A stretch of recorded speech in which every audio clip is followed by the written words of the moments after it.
We're going into some challenging information here and in the next section, so let me focus again. The idea that this is a lost cause that we're involved in here is no way is a lost cause. We take our power back, game over. So we can paint another picture. Please hold that thought, because it's very, very important we don't get pulled into fear by seeing what we're involved with. Now, Gino Krishnamurti said something very, very true when he said, if we can really understand the problem, the answer will come out of it, because the answer is not separate from the problem. They're indivisible. And you know, what I find in like some what they call New Age areas and stuff like that is, you mustn't talk about anything negative. Oh no. Well, correct me if I'm wrong, but I've never come across any knowledge that was negative. I've come across knowledge I'd rather not be true, but I've never come across knowledge that's actually negative. Ignorance is freaking negative, not knowledge, because you can do something with knowledge. And so the idea that, you know, we should be frightened of looking at things as they really are, I mean, it's just another version of looking the other way and hoping it will go away. It won't. So when people say, well, what's the solutions? Well, fundamental to any solution is to understand the nature of what we're dealing with. Because then we've got a much better chance of dealing with it. We know what we've got to deal with. And, you know, a lot in the conspiracy research arena, like I said earlier, brilliant. There's so many people involved in this now.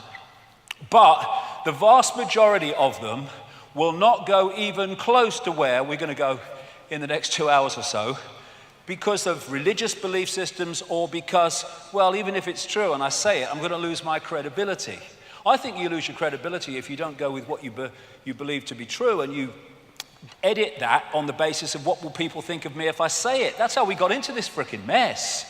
And unless we understand how deep the rabbit hole goes and what we're dealing with, we're never gonna find an answer to it. And just stockpiling weapons and fighting the system is just playing into the system's hands for reasons that will become clear, indeed, possibly already have.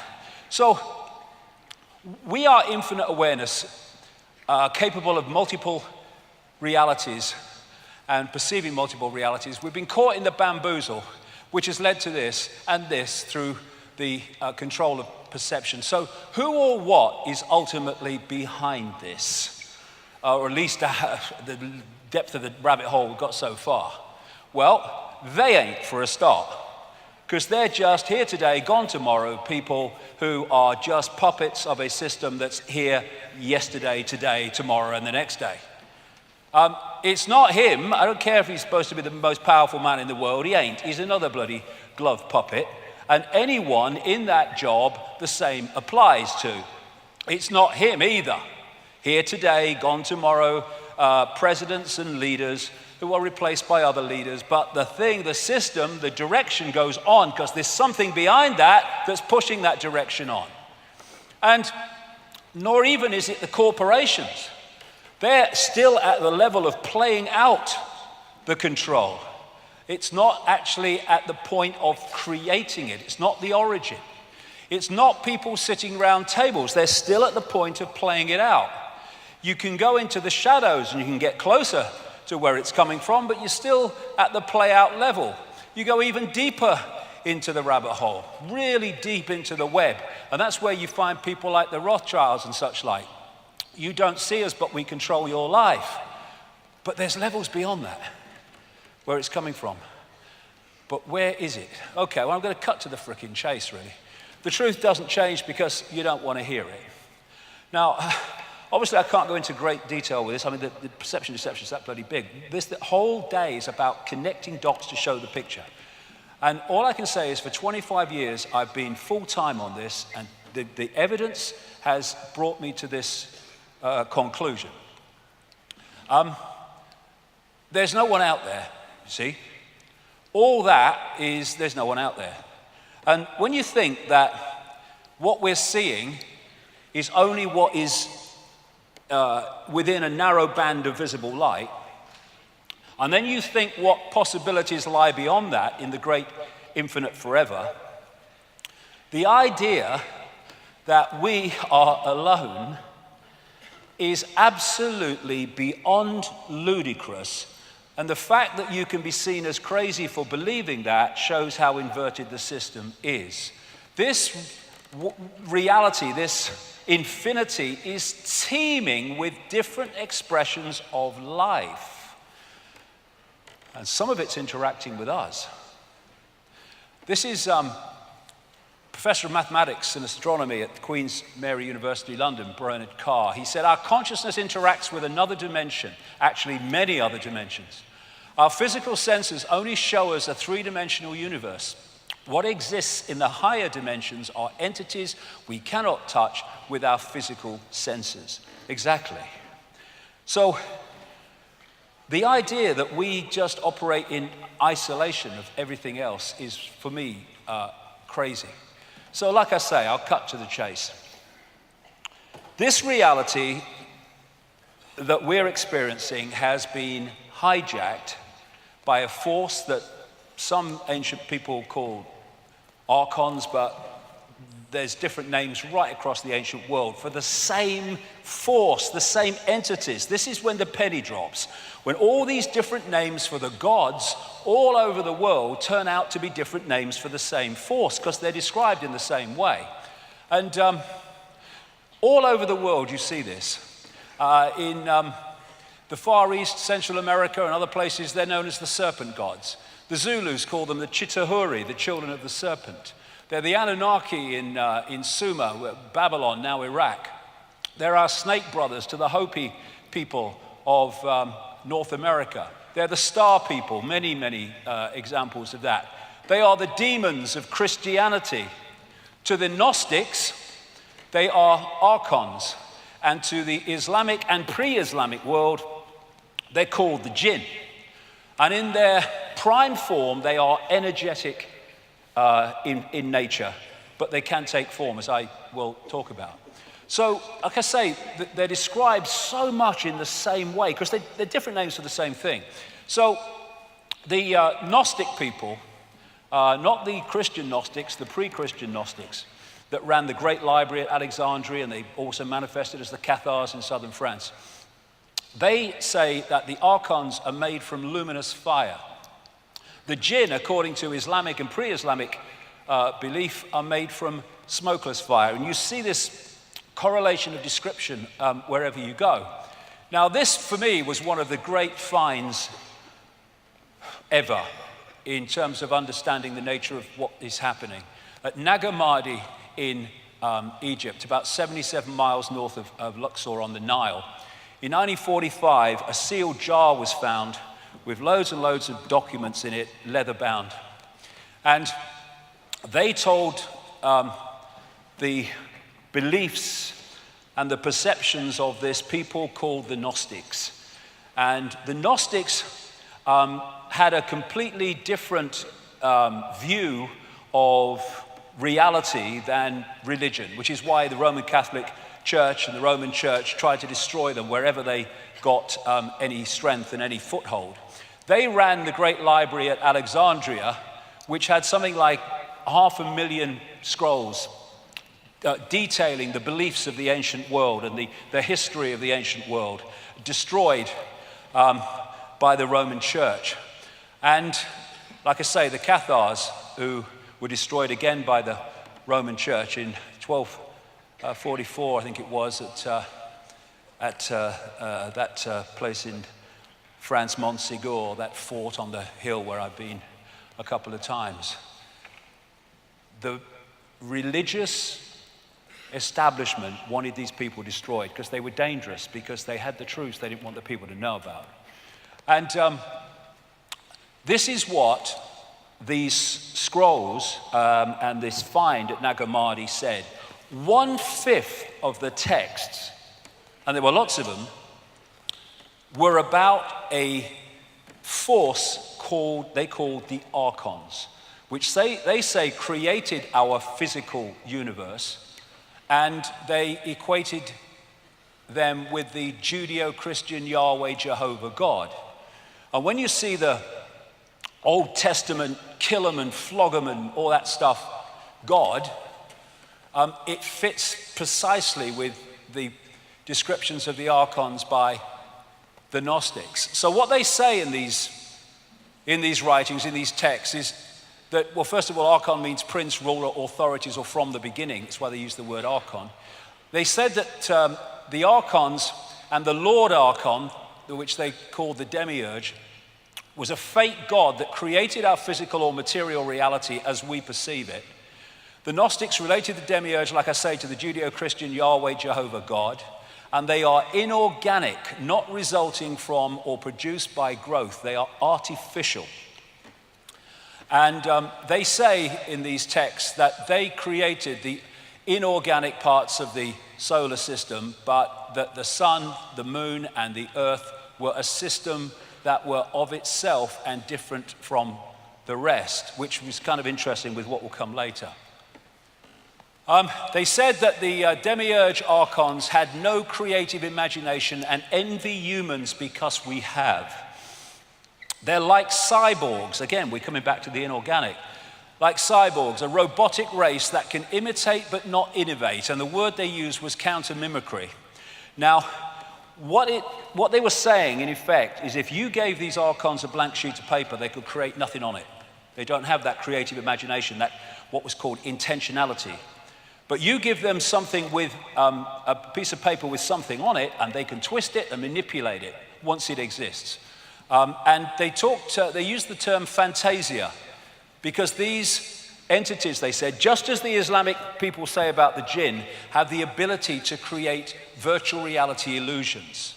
They're mind parasites. They possess humanity and manipulate the way they perceive everything. And they say the word you could use more than any about the archons was deception. They are deceivers. And what they create is an inversion of the natural order, which will become so crystal clear as we go along. Why? Interesting, like we see these different names, and actually for the same thing. The classic Satan is called the deceiver and the demon of demons, as this demiurge is called the archon of archons, the Lord Archon. Now, as I've kind of studied this and put it together, it seems to me that what we're looking at is what I would call a self-aware distortion, and it's self-aware inversion. Now, this is why the first 2 hours of today was so important. Everything is conscious. Even a distortion is conscious. Even an inversion is conscious, but it's conscious in a way that reflects the inversion and the distortion. And if you look at what we call evil, it is live written backwards. Evil is simply an inversion of life, an inversion of perception, and evil is extreme ignorance, which is the inversion of truth and awareness. And because this force, this archontic force, shall I call it, is an inversion of life, that's why it and anything attached to it is obsessed with death, which is an inversion of life. And so you get the Satanists who worship these gods in their rituals obsessed with death. That's why they're attracted to churchyards and cemeteries and stuff. And so the death cult, which is what this archontic force and its followers are, is about destroying. It's about killing. And whereas the natural order is about life and abundance. And so when you look at the way the system, the archontic system that I'll come to, is destroying life, it's destroying life in war, but it's destroying life, the natural world. And it seems a contradiction, but it's not, because that's their world. The archon world described by the Gnostics is one of death, one of no creative imagination. It's a death cult, and all this pollution and environmental devastation is absolutely what it wants, because that's its reality. And the other thing about the archontic mind is it's what we call psychopathic. They're psychopaths, the definition of which is this: no empathy, no remorse, no empathy, no ability to put themselves in the feelings of those that suffer the consequences of their actions. Once you have no empathy, you have no limit to what you will do because you have no emotional consequence for doing it. No remorse for what you do, no shame. Parasites overwhelmingly. Why? Because they have no creativity of their own, so they have to parasite off the creativity of the target population. That's what the system does. Look at banking. What else is that but an exercise in parasites?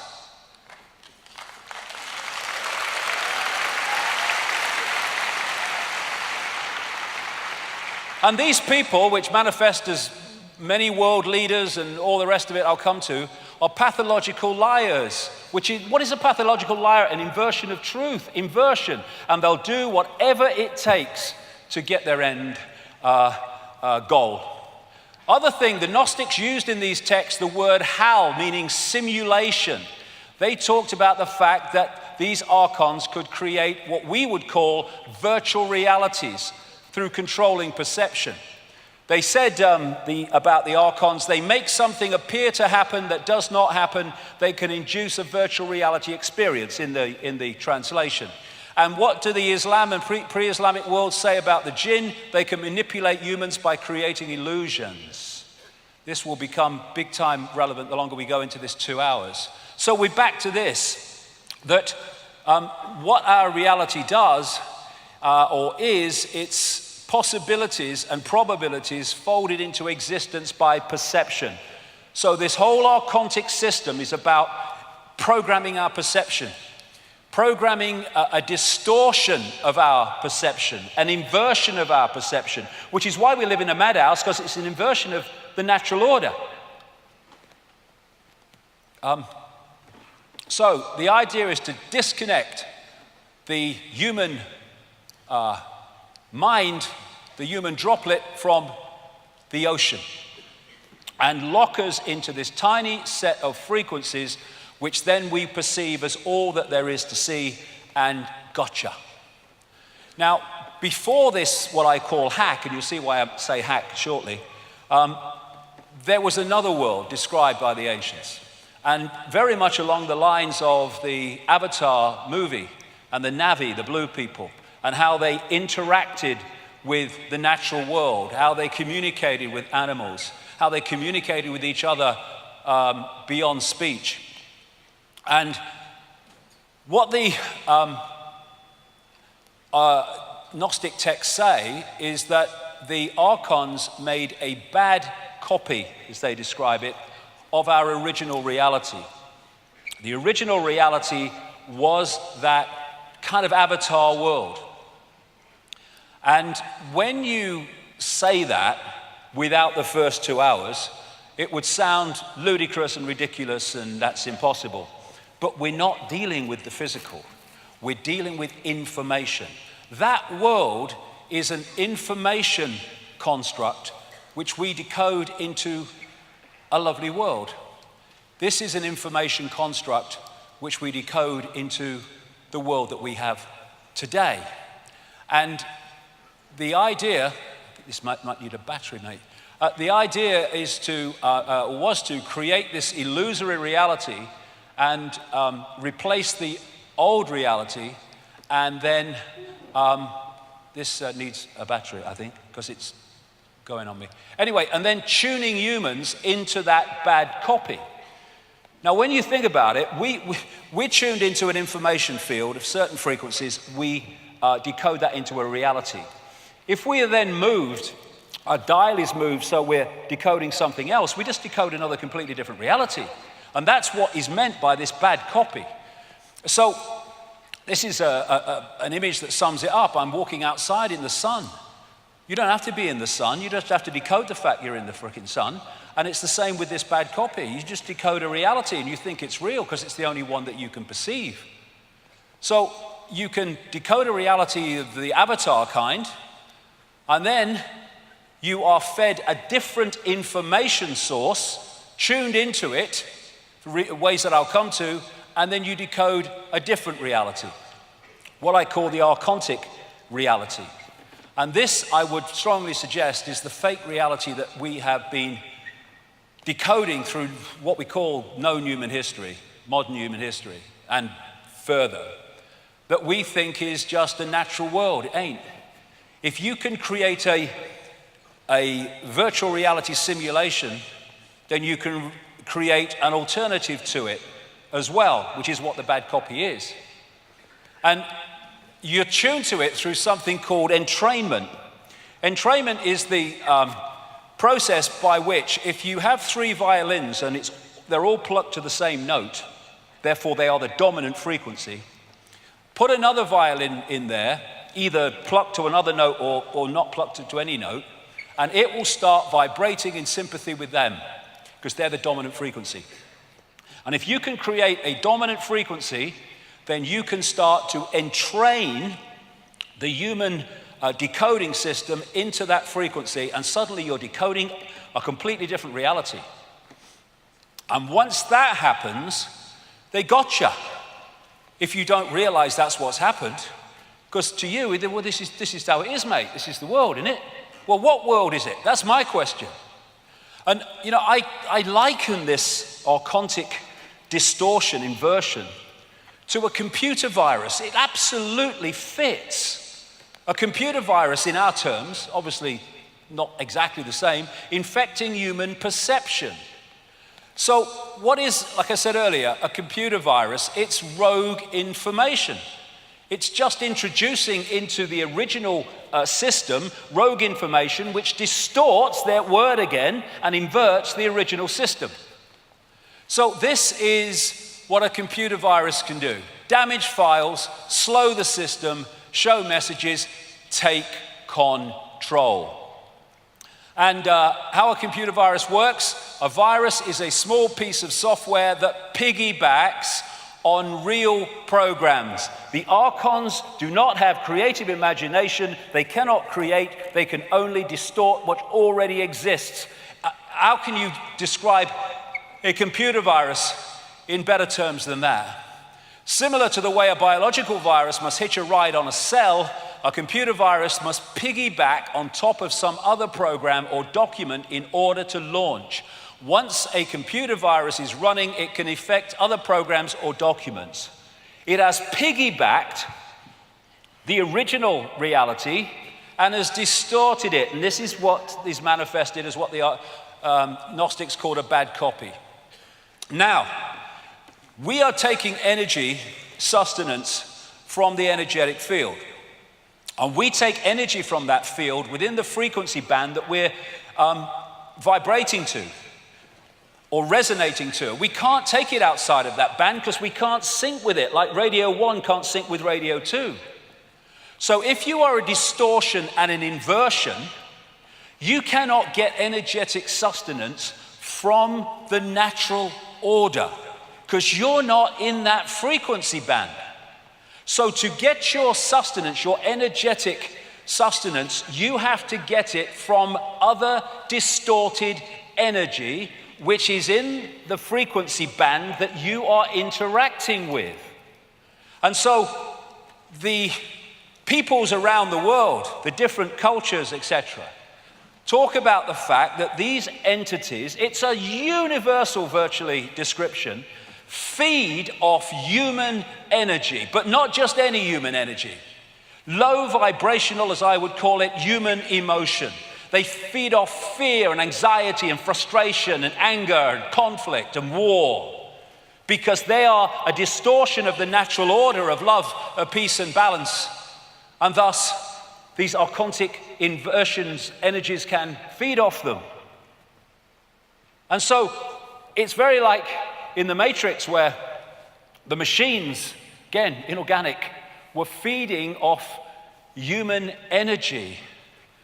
And so, while we, coming from the natural order perspective of love and peace and harmony, think that war and suffering and fear are a bad thing, to them, they are essential to their energetic survival. That's why they create them. This archontic inversion, which expresses itself in multiple ways, can't sync with that. That's what it needs for its sustenance. Thus, it has manipulated the structure of our society to generate it in unbelievable abundance. All these things that we talked about earlier, all generating low vibrational human emotion. And anyone thinks that, it's kind of just some airy-fairy imagination. This was what happened to the energy field, the Earth energy field, at the time of 9/11, when there was that massive emotional explosion in response to what happened in New York and Washington. We are impacting upon it. And this is just a few days ago in a newspaper. Babies smell their mother's fear to learn what to be afraid of. Mothers emit odors that teach their babies what to be afraid of, even if the fearful experience is one the baby has never been exposed to, according to this study. Even, in the frickin' womb, the new life is being prepared for a lifetime of fear. What is fear? Lunch to these people. They are feeding off all this emotion and low vibrational energy. And that's why the pressure is to create events all the time that produce more, and against going the other way that produce less. And so this scene in the Matrix was very much in line with what I'm talking about. The Matrix is a computer-generated dream world built to keep us under control in order to change the human being into one of these. And on one level, that's what we are. Generators of distorted emotional energy. And you talk to alternative healers and people on the true cutting edge of healing, and they'll tell you that virtually every illness is based in emotion. Because emotion creates energetic distortions, not only to be absorbed by these entities, this distortion, but also to be trapped in the body, which manifests then as dis-ease, disharmony in the body, caused by emotion. So Carl Sagan's bamboozle is really the inversion of the natural order, which is why this world is turned on its head. Wherever you look, it's an inversion of what not just we would like it to be, but an inversion of the original reality that it replaced. And this is one reason why you get Satanists and stuff like that using inverted symbols for their symbolic language. Everything is inverted for the reasons I'm talking about. And I've used this quote before, but how much more relevant is it now from Michael Elner? Just look at us. Everything is backwards. Everything is upside down. Doctors destroy health. Lawyers destroy justice. Universities destroy knowledge. Governments destroy freedom. The major media destroy information. And religions destroy spirituality. Inversion everywhere.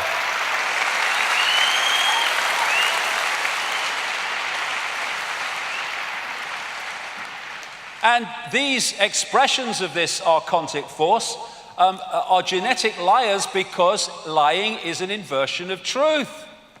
And this archontic energetic inversion, distortion, is not in this reality in form, although it can be, as I'll come to, but it exists in a reality very close to this one. And the idea is to distort our reality more and more, so it starts to blend and combine and come together with theirs. They are seeking to turn this reality into an extension of their reality through distortion and inversion. Now, this is even Alexander. He said that when he had his massive near-death experience, the first place he went to was very unpleasant. And to me, what he described was very much like this archontic realm that I'm talking about. He said he heard the sound of rhythmic pounding that was distant yet strong, a little like a heartbeat, but darker and more mechanical, that keeps coming up. Cyborg. Like the sound of metal against metal, as if a giant subterranean blacksmith is pounding an anvil somewhere off in the far distance. Pounding so hard that the sound vibrates through the earth or the mud or wherever it is that you are.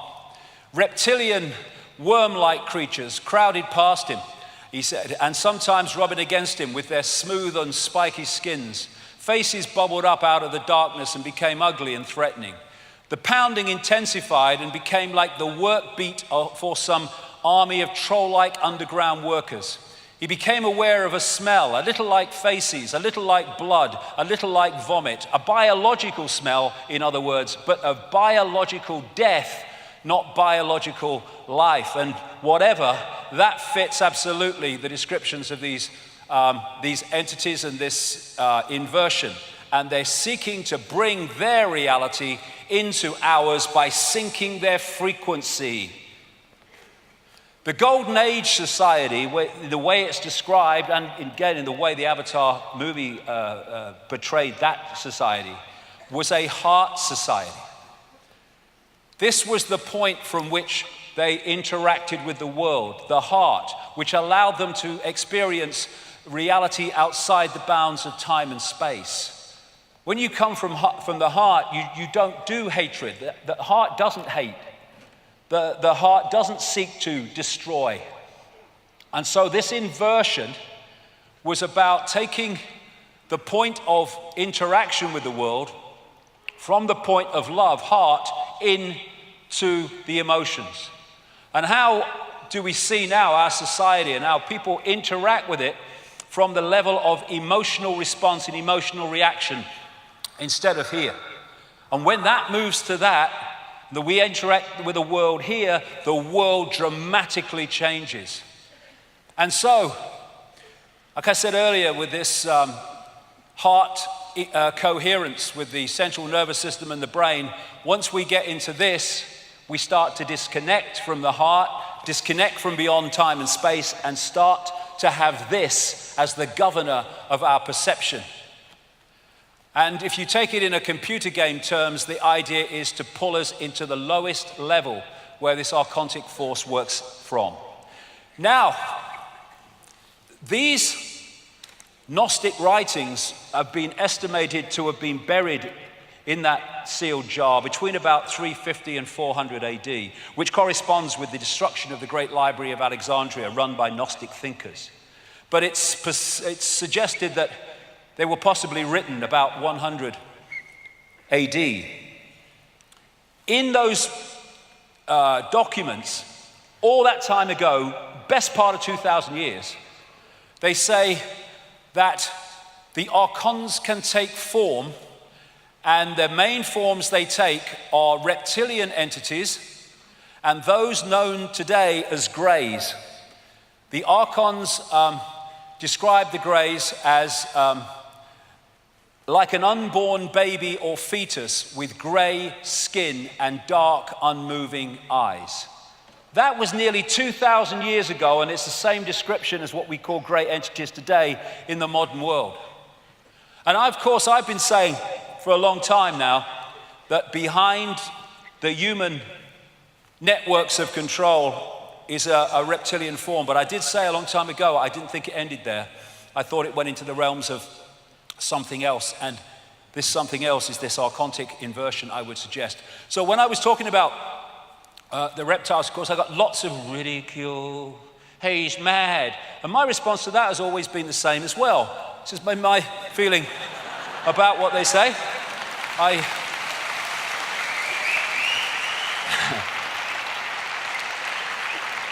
Because I simply want to know what the bloody hell's going on, me.